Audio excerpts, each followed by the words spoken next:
Hello, and welcome to the Music Survival Guide, the independent musician's guide on how to survive in the music industry. My name's Phil, a mixing and mastering engineer. I'm actually recording this in mid-August, about to go on a mini little holiday, but you're hearing this in September because I'm travelling to your ear holes through the power of time travel, because that's totally what it is, and that's totally what you expected to hear today. I'm not going to talk any more about that because I will start to mess with my head if I start to think about the relative travelling of time. This is a bit of a sidetrack. So this week I'm chatting with Toby Campen, who is a mastering engineer based out of Brighton. He's got all sorts of invaluable insights to bring to you. Things like what a mastering engineer brings to the table. So why would you hire a mastering engineer in the first place? What do they offer? Mastering for vinyl and tape and how that might differ from mastering for digital domains. And using headphones for mastering and why he has gone down that particular route. So I'm just going to say on with the interview. So today on the podcast, I am joined by Toby Campen, who is a mastering engineer. Toby, how are you? Hi. Yeah, I'm doing great, thank you. Cheers. It's nice and sunny down here in Brighton today. Is it? Yeah. Well, it was. It's been on and off, but it's been raining here. Yeah. It's fine. The clouds have finally parted, and it's not. It looks pretty nice where you are. I can see. It's all right. I mean, I'm a creature of winter, so that's fair. If it's minus here outside, I'm happy. But there we are. There we go. Anyway, so as always, my first question for you is from an online random question generator, and my question obviously is: how often do you eat out? Probably not as much as some people, probably like a few times a month, maybe 2 or 3 times a month. But there's a lot of good food where I live, so it's very, very difficult to avoid the temptation.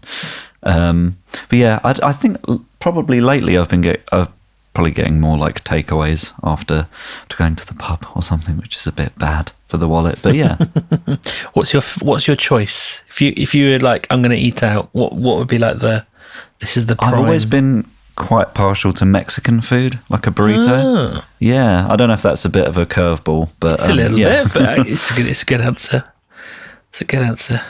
I used to like eating out, and then we now have a toddler, so yeah, the logistics are complicated at best. No, I can totally get that. Yeah, my cat had to go to the dentist recently, which is like £1,000. So yeah, no eating out for a while. Oh, ouch.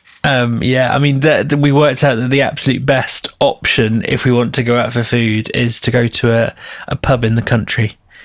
Yeah, no, they're good. Then she can just run around and go mental in the garden, and then do the best way. Anyway, yeah, it's not really about music, and that's kind of what we're here to talk about. So, that's cool. so how did you get into music in the first place? What was your approach into this crazy world? So I would say, like most people, it's been a journey of I was, a musician from a very young age, about 14, 15, practicing in my friend's garage. I was in like a sort of punk band, and we started recording our own demos. I think it was on a very old version of Cubasis, I think was the first one I started using. Yeah, so I got that on a very, very slow laptop, and started recording my own band's demos, and things just kind of spiraled from there. Really, one of the many school bands I was in. Our drummer had a garage that him and his brother had converted into a studio. So we started recording, all the local bands there. It sort of became like a semi-part-time job while I worked in a pub. And yeah, we went on over the years recording all of the local bands and started spreading the customer base a little bit wider. Had bands eventually sort of driving over from other counties in the UK to come and record and stuff like that, which was pretty cool. Yeah, and it's being a musician's never been my full-time job, but I've always since I was in my early 20s, I've done some kind of like sound engineering job, whether it's like live sound, TV and film work, which I've done for quite a few years as well to sort of pay the bills. Worked on a cruise ship for a little while doing live sound for like the jazz bands. That was an interesting 6 months. Yeah, so that's kind of been my journey. And I would say, I'm trying to think now, probably for about 10 years I've been doing mastering as well, which I'm now, trying to make my completely full-time job. Still working at that, but I'm doing quite a lot of mastering now, way more than mixing. I don't really do mixing anymore, mainly because a lot of my other friends who were sort of producers, mixers, became a lot better than I was at it. I was always an okay mixer, but a lot of my friends had like a real flair for it, but they always were looking for somebody to finish up the record. And once they'd lost complete objectivity, a lot of my friends would ask me to go over their mixes, and I kind of like fell into the mastering thing, really, that I was just the one that was better at it than some of my other pals. Yeah. So it wasn't something you chose to do as such, it's more that you kind of found yourself doing. Yeah, I found myself being good at it, but when luckily I've been in quite a few good studios in my time as an artist. Back in the sort of mid 2010s, I was in like an emo alternative rock band, and we recorded with some pretty good producers. And then I was lucky enough to sit in on a few mastering sessions with real good mastering engineers, and that was what sparked my interest, I guess. Seeing from a mixer's perspective, mastering's always been seen as a bit of a dark art, I suppose, and I always kind of it's not that complicated, but when I didn't know what it was just like, oh, that's like the final bit that finishes up the record, and I don't understand what they're doing, but they make it sound better and like it's on the radio. Fair. That's all you need, really, isn't it?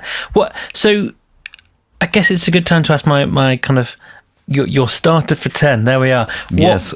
What is mastering? Like, if someone who is in a band, say they're quite young, so they've not kind of recorded before, came up to you and said, "So what is it? What's it for? What would be your answers to that?" So it's basically making the record ready for distribution.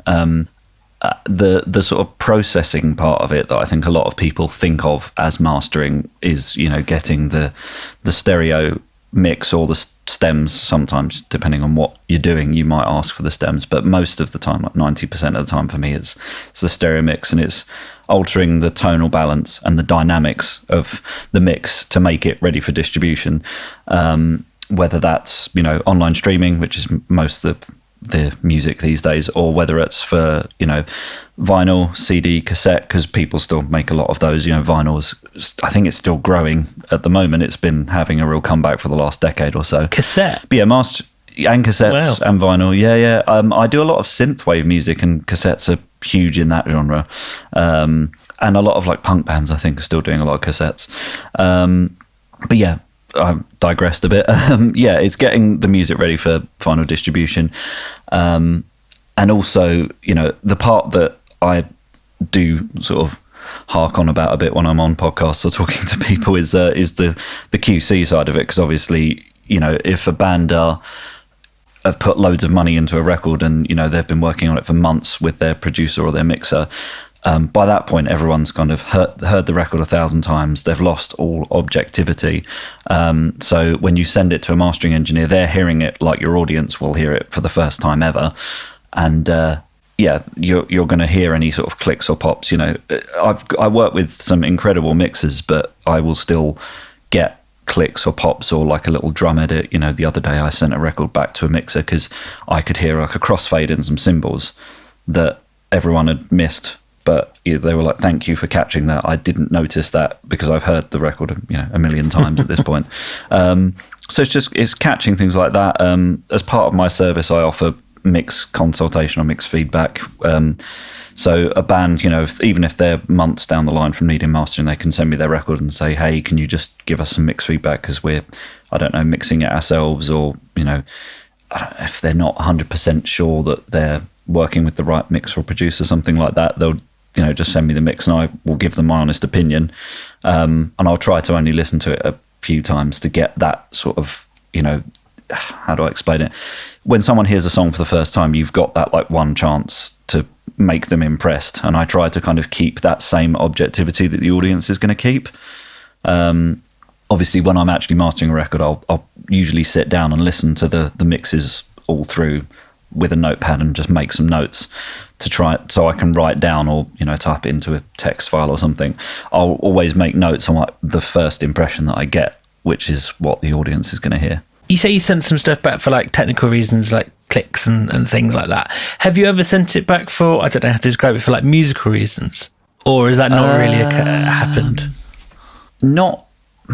That's an interesting question. Yeah, I do my best to try and hear if something is a creative decision or something like that. No, if it's for musical reasons, I will usually send something back if, I don't know, if a particular instrument sounds like insanely loud to me. Like, I've had a few bands I've worked with who record themselves, and you can tell that like the lead guitarist is the mixer, because the solo will be like 6 or 12 dBs higher than everything else. And that would probably, I'm thinking back now, there's been a couple of times on musical grounds that I've sent stuff back like, this kick drum is just making my ears bleed, or the guitar solo is way too loud, and that is, I'll do my best to send an email that is diplomatic and polite, and just say, hey, this solo is way too loud. Have you thought about bringing it down just a touch? Yeah, that's usually musical grounds on which, but I've not. I do my best to respect the art and hear what they're going for, and so it's only in an extreme case I'll send something back for that. Yeah, it's one of those things, isn't it, where you want to respect the creative decisions. Yeah, well, as a mastering engineer, I assume that they're happy with the mix. You'd hope and so. Send it to me. I'm not sure that's always true, but that's another. No, in a perfect world, they should be. So it sounds like the process that you undertake as a mastering engineer is like, it's almost like it's half creative, where you're thinking about the kind of broad balance of the songs and using a bit of tools like compression and things, and it's half technical. It's about making sure you're delivering the right file formats for each distributions and method and things like that. Yeah, because nowadays most stuff is going on streaming, but I work with some bands on labels that do distribute a fair bit of vinyl, and there are still people asking for CDs and stuff, and a lot of that is quite niche. So if a band has got signed to a small label and they are going to press hundreds of vinyls, or get loads of CDs made up, then they're gonna want to make sure that it's right, and usually in that situation you want someone who really knows what they're doing, because if you're going to plow thousands of pounds into cutting loads of vinyl, you want to make sure it's correct. It would be a terrible mistake. What does vinyl require, broadly speaking? What's the kind of differences? It really depends on, because there's a lot of stuff out there. If you Google how to prepare my masters for vinyl, you'll get loads of people saying mono the bass, make it quieter. You have to do like insane amounts of de-essing and stuff, and there's some truth in that. Like I've worked on quite a bit of electronic music that's been pressed to vinyl, and you do, if somebody's done some strange stereo imaging on the real low end, you don't want to send that to cut to vinyl, but more music can be sent to vinyl than you'd think. You can take the streaming master and send that. If something's been like really heavy limited, I've worked on some dance music and stuff, or like EDM, that the artist has kept on pushing me to make it like 5-6 LUFS integrated. Sorry, that's a bit of a technical loudness measurement for anyone who's not too technically minded. That's very loud, and the final master looked like a brick on the waveforms. That can't really be sent to vinyl. So on that record I took the limiter off and turned it down a little bit, and then reapplied a much more gentle limit. Vinyl can take very, very loud music. It just doesn't like stuff that's really, really limited. Is cassette similar in that regard, or is it a bit more forgiving? Or cassette's a bit more forgiving. There's some like natural compression going on with cassettes, but it is a bit more forgiving. With that, it's more that for vinyl and cassette, you just have to prepare 2 long WAVs that are each side that you send to the pressing plant, basically.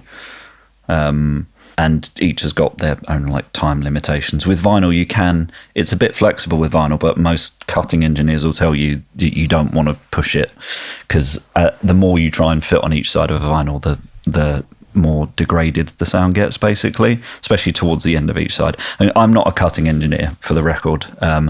I know some cutting engineers that I'll talk to if I've got a bit of a strange job going on. But yeah, for the most part, you want to let a good cutting engineer do that part of the job.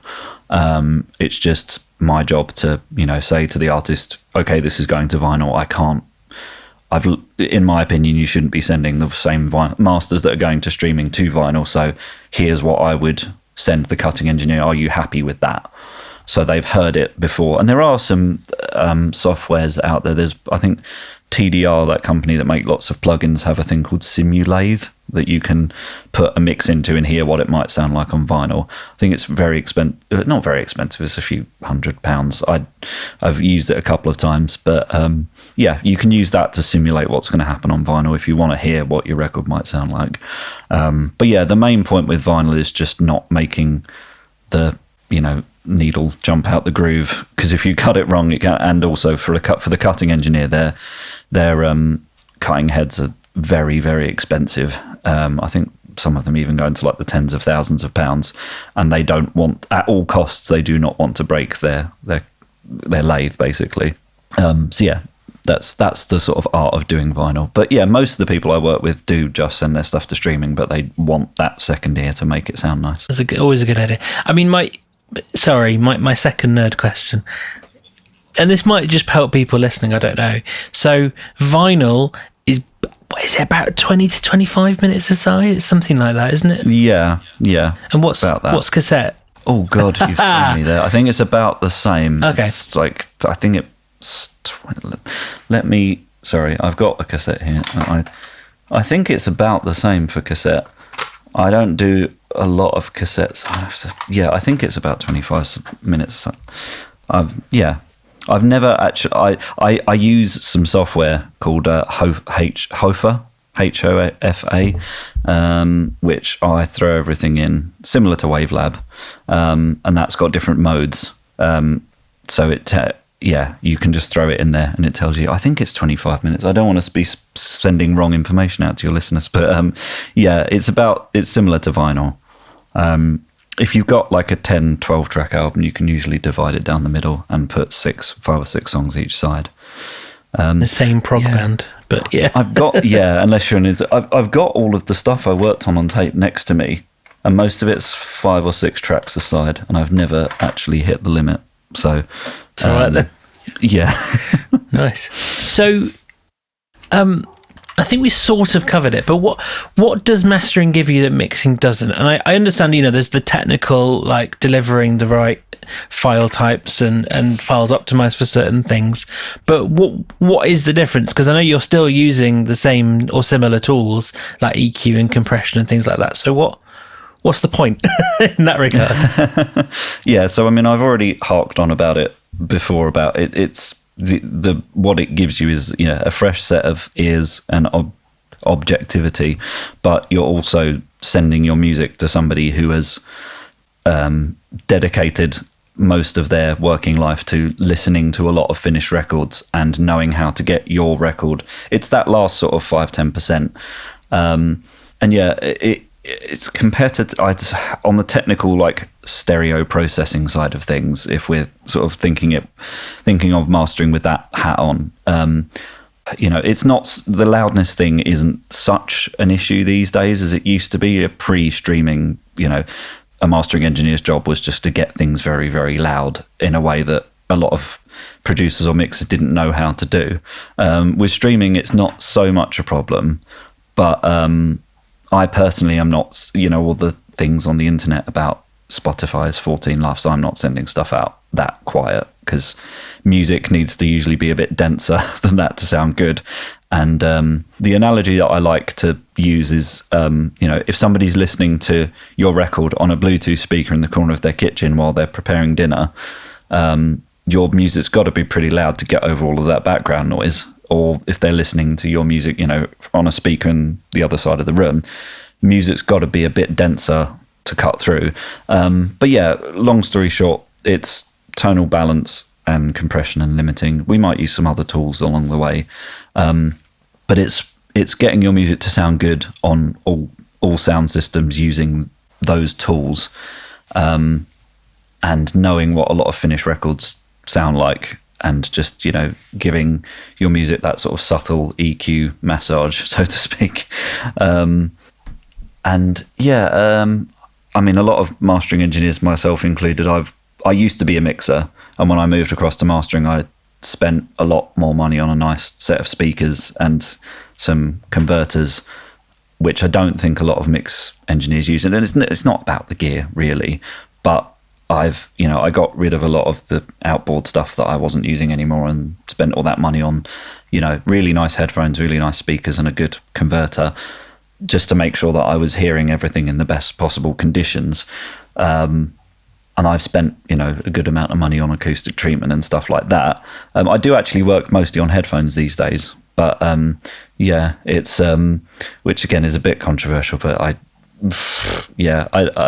had to work for years and years before that in less than ideal conditions, and during COVID I was sharing a apartment with my partner, so I couldn't be blasting stuff on speakers all the time, so I just got very used to working on headphones, and it does, you know, cut the bad room out of the equation. I do switch over to speakers to do like a sense check towards the end, but yeah, that's sort of the way I work. But yeah, when you send your tracks to a mastering engineer, to sort of circle back around to the original question, you should be sending them to somebody who has got a pristine listening environment to do those final little tweaks to your music, and someone who's got like a taste that aligns with yours. I think that's quite important. Like when people ask me, you know, how do I find the right mastering engineer, I say, well, what records do you like the sound of? Maybe go track that person down and get them to master your record.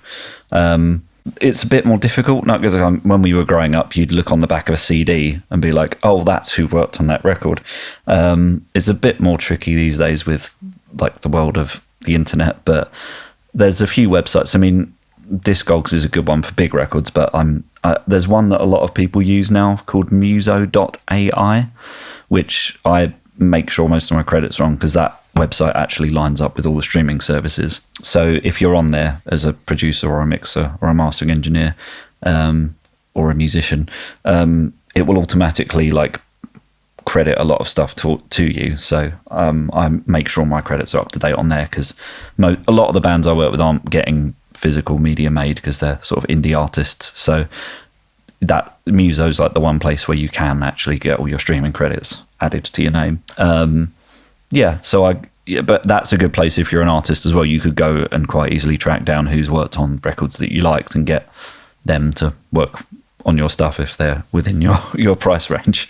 Like other bands that you like, you know, a lot of the work I get is through word of mouth, or other artists that I've worked with, you know, bands that they'll gig with might talk to one another, and somebody will, you know, be very kind and recommend me. And that's how I get a lot of my work. But yeah, that's kind of it. I think taste really comes into it, especially with mastering. It's not so much about the gear these days, or in my personal opinion, there's lots of incredible mastering engineers that are doing stuff fully in the box. But yeah, that's another whole topic in itself. I work entirely in the box, so yeah, you won't get any arguments from me. I've got some hardware, but recalls can be a pain in the butt. So I will, you know, some of the time I'll use the hardware if it's really calling for it. But it's a lot for. I've been on holiday or traveling or something when someone's phoned me up and been like, we're pressing the vinyls tomorrow and we need to change this. Like, you know, I had it where they want to cut like a swear word out because the label didn't like it or something. And luckily I was, you know, I had my laptop with me, but I had to go download the plug-in versions of some hardware that I'd used and panically try and match it one-to-one.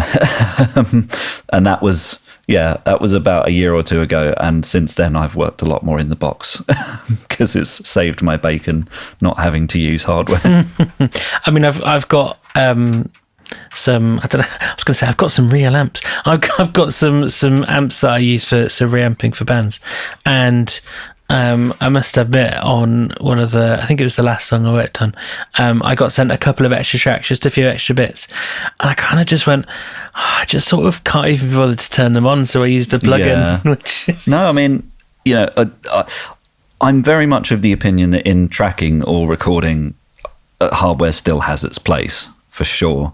And if you've got all the time in the world, yeah, with mastering, again, it's lovely to put stuff through like tubes and stuff like that. But also, you know, I just don't want to sit up for another 2 hours, wait for some tube equipment to warm up to the point where it was at when I last did a master, and then go to bed at 2 a.m, because that's been a reality in the past, and I like my sleep. Yeah, and tube stuff, as you know, with amps, like, you know, stuff will sound completely different if you don't, on a different day, a different temperature, or if you don't let it warm up for the same amount of time, things will sound different, and you can't just drop in, you know, like a 10-second bar if it's a different temperature and stuff like that. It's just a whole headache. So you mentioned that taste is a big kind of draw for how bands should find a good mastering engineer, but is there anything, what kind of things should a band know before looking for a mastering engineer? I would say thinking about what their vision would be for a record. And I sort of mentioned it earlier, you know, find somebody who's worked on records that you like the sound of, because there's a good chance that they might be able to get your record sounding somewhat the same. But yeah, thinking about what their vision is. And then I like to have conversations with my artists. So if somebody gets in touch to work with me, I'll try and book a Zoom call or a phone conversation or something, if they're comfortable with that. If not, we can just chat over email. But I like to get a bit more involved with my artists and find out what they're trying to achieve. And also it really helps because I can often find out in that conversation how the record's been made as well. Not that should matter. I do, you know, it should matter what it sounds like. But, you know, if they've recorded it themselves or worked with a producer or a mixer or had a hard time making the album and it's not quite there, it's good for me to know that. Whereas as an artist in the past, I've had a lot of mastering engineers where there was no conversation. It was literally just like, here's my Dropbox, send me the tracks and I'll send them back to you in a week. And there's been absolutely no conversation. It's very transactional. And sometimes it's great. And then I've worked with some, as an artist, I've sent my tracks to some pretty big mastering engineers and there was absolutely no conversation. Wasn't really that happy with what came back, which was sad because I expected better because they'd worked on some records I loved. And then when I asked for amends, they were a bit offended or, you know, were like, how dare you question me? I've worked on all these amazing records. Well, not said that outright, but that was the vibe I was getting. And, you know, a lot of mastering engineers are quite transactional. I don't know if it's to do with people being quite introverted, which, you know, is fine. But, you know, you want to have a bit of communication with your artists. And I think a lot of people are quite used to mastering being quite transactional. So I've had some artists that are a bit confused when I'm like, can we have a chat? And it's like, I just want to find out like what you're trying to do. How far, you know, how happy are you with the record? Do you want me to throw everything I've got at it? Because I can really transform the sound of a record, or I can be very hands off and just do those final little, you know, tweaking the EQ a little bit, getting it loud and making it sound good. So it's, yeah, I like the conversation. So I'd say for artists that are, shopping around, I'd just, it's finding somebody whose kind of vision and taste aligns with yours. And don't worry too much about the gear. I've had some bands email me being like, you know, what analog equipment do you have? And it's like, well, yeah, I've got some stuff, but, you know, that's, you know, it's not the tools, it's knowing what to do with them. And, you know, there's websites like Access Analog nowadays. It's like, well, I've got everything that's in Sterling Sound. If I really want to send the files through the internet and use their remote kit. Which is crazy, like by the way, isn't it? It's crazy you can do that. It is. So in a sense, you've got all of the analog. You've got some, you know, some of the most expensive kit in the world at your fingertips, but it's knowing what to do with it. So yeah, I would say, you know, don't spend hours looking at people's studio pictures. Just listen to the records that they've made and find somebody that lines up with you. There's lots of websites like Sound Better and Fiverr and stuff these days. I don't bother. I think I'm on Sound Better. I don't really bother with Fiverr anymore because that's it's a race to the bottom with price, and a lot of people on there are not so experienced. So there are some great people on there. I'm not talking smack about it, but it's not for you. Yeah, it's not for you. It's not for me. No. But yeah, I think a lot of work from comes through recommendations, really, doesn't it? Especially with bands and friends' bands and things like that. Like I don't know about you, a lot of the work I do is just through. Yeah, I can usually pinpoint like, oh, that band told that band about me, so they're now coming to me. Or I go to lots of gigs down here in Brighton and just talk to bands after they come off stage and be like, hey, I really liked your set. I do try to mostly work with artists that I like their music, so it kind of helps because I'm quite keen about the music.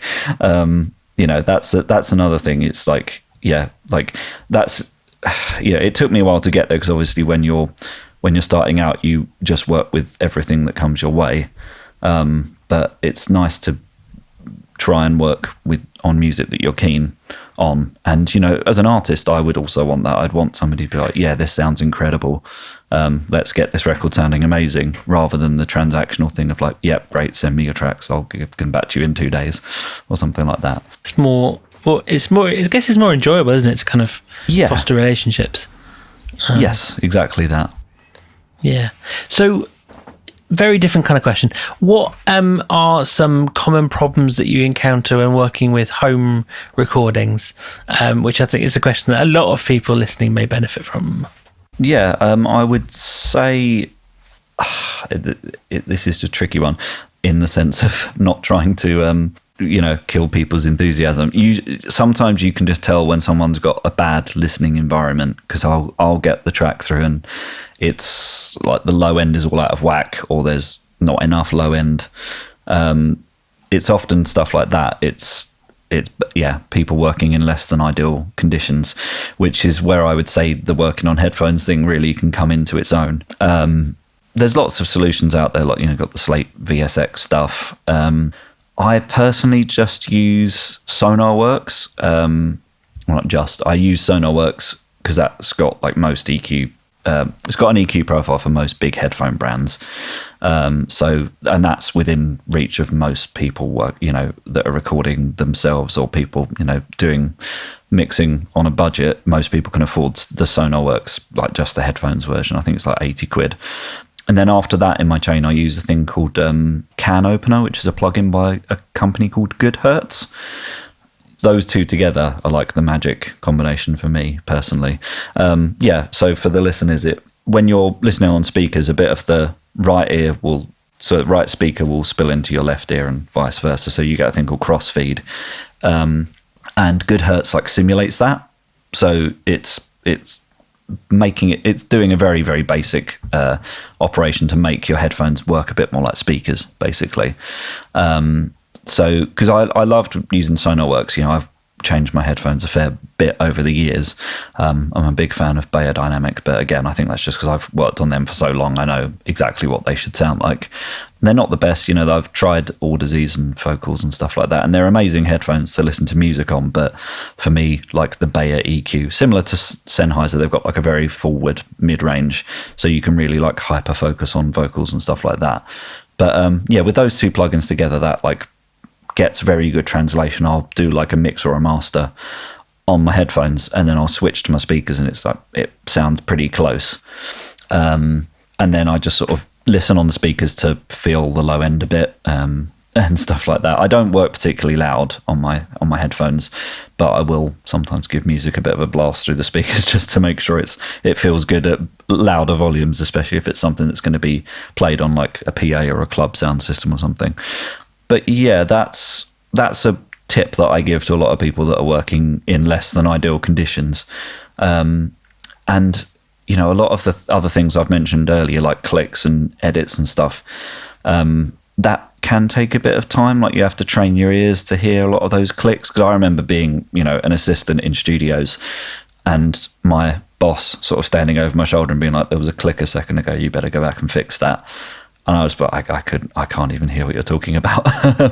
So when you're learning, your ears take a little while to develop. But again, if you're a young artist, that's kind of, again, where more experienced people like a mastering engineer come in. They can be that safety net to protect you from sending stuff out that's less than ideal. But yeah, so I would say, do your best to get your environment good. If you aren't crazy about working on headphones, because I know a lot of people aren't, I would just say do your best to get your room sounding good. A lot of people don't know about things like what angle their speakers should be at. They should be like 45 degrees, so you form a triangle between you and the speakers. You don't have to spend a fortune on acoustic treatment. You can build your own panels, which I did. There's a guy called Bobby Alzinski. He wrote the Mix Engineer's Handbook. On his YouTube channel, there's like a whole thing of how to build your own acoustic panels. There's like a whole shopping list, which I did. I went to Wix or somewhere here in the UK and just bought a load of wood and rock wool and nails and made my own panels, which it cost a few £100, but it was a lot cheaper than if I'd have bought everything off the shelf. I do have some off the shelf bass traps and stuff, but they're combined with panels that I build myself. I did go to the effort of buying a little bit more expensive fabric that was fireproof, because I didn't want to burn my whole studio down by accident. Yes. But other than that, you can build your, or even just, I've done it myself when I've been recording my own band. You just throw a duvet inside a wardrobe and pin it up with things, and that that can be like a vocal booth. It does the job. So you can do things to get your own studio better on a lower budget. Speakers as well is another one. I went through a lot of less than ideal speakers in my journey. Like if you're really on a budget, like Yamaha are pretty reliable. For mixers, I like swear by Genelec speakers. They're good. I mean, it's all very like taste based, but like there's, I don't know, just you can go to shops still. Here in Brighton we've got GAC. There are some high street shops you can go and walk into and listen to a bunch of speakers and pick your favorite. And having like reference songs for that is really important. Like a song that a song from your youth is usually a good start, like a song that you've heard a million times since you were about 15 and straight away if something's wrong, is a good place to start. Like my reference track is The End of Heartache by Killswitch Engage, because that was like a record that I heard a lot when I was a teenager, and I just know from like the opening chord if something's wrong on that song. Sorry, there's some good tips to getting your environment a bit better. I think that's kind of everything that I can think of off the top of my head anyway. Nice. Well, we're at this point already. So my final question for you is, what is your favourite thing, EP, album, single, whatever it may be, what's your favourite thing that you've worked on? And this is not to say that you hate everything else, just to be clear, anyone who's worked with Toby. Yeah. But what is your favourite thing? Oh, this is hard to choose. Recently, I've been working with a band down here in Brighton called Everyday Saints, who are pretty cool. My friend Matt at Brighton Electric records them, so shout out to him. But yeah, they're like a sort of indie, sort of spooky pop band, but they're quite way out there with their production. I think like their first single they sent me had like a theremin on or something. Yeah, it's got some really odd sounds, which is very cool, and their vibe is very like spooky. Yeah, that would be one that I've worked on fairly recently. They're quite interesting. There's a few other. I don't know. I shouldn't go naming more than a few, but yeah, there's another band called The Endearing that I've worked with, the synthwave band. He's very cool. I've been working on an album with him, which I'm not sure. I can't really say too much more about that, but yeah, that's an exciting project that's coming out sort of soon, which we've been working on for quite a while together. That's a couple, because you said one, so I can only pick one. Toby, it's been really great to talk with you. Thank you, Phil. It's been lovely. Well, that was a really cool podcast. I really enjoyed recording that one, so I really hope you enjoyed listening to it. Please do rate and review it wherever you listen to podcasts. That would be wonderful. We carried on talking immediately after finishing recording, and I realised that normally I would offer a band to play one of their songs at the end of the podcast so you can all hear what they're like, but Toby is not a band, so we can't do that. But he pointed out that we could play one of the songs that he's mastered. So this is Pink Kiss by Everyday Saints for your listening pleasure.